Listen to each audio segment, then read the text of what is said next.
Hey guys, we're in here in Hong Kong with Vivo checking out the new Vivo Apex 2019 concept phone. And this phone isn't probably going to hit the market, it's just a phone that's going to introduce a bunch of new features that we actually haven't seen in any smartphones yet.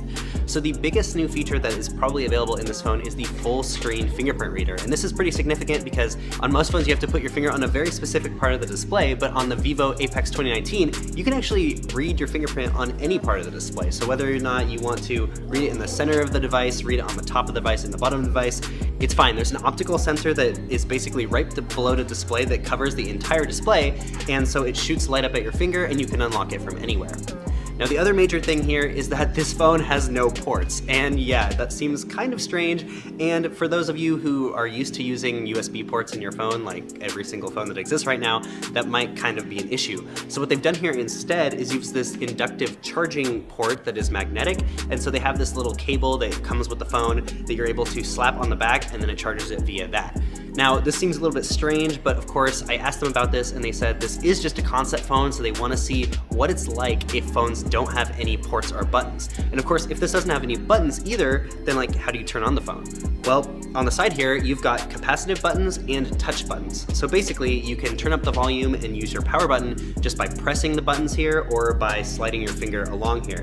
Now, they're not real buttons, clearly. There's just capacitive sensors right below the display, right on the side here. And so it might be a little difficult if you want to like turn up the volume in your pocket or maybe turn on your phone in your pocket, but it makes it so you basically don't have any ports, and it's a lot easier to make this phone like water resistant or just a solid piece of glass. Now late last year we saw the Vivo Next Dual Display Edition, which introduced another display on the back which allowed you to use those cameras as a selfie camera, but this year there's no selfie camera at all. And I talked to them about this. They said, of course, this is just a concept and this phone isn't going to ship, so they didn't really see it as that important to put a selfie camera in this phone, but we might see a similar concept come out later in this year that maybe has a selfie camera built in near the top or somewhere else in the phone.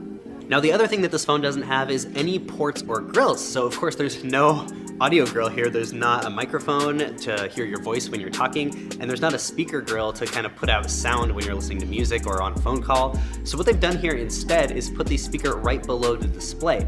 And surprisingly, it works pretty well. It vibrates the display and sprays sound out of the front of the display, and it gets pretty loud. This is basically a front-facing speaker module, so if you really like front-facing speakers on your phone, then this is pretty cool.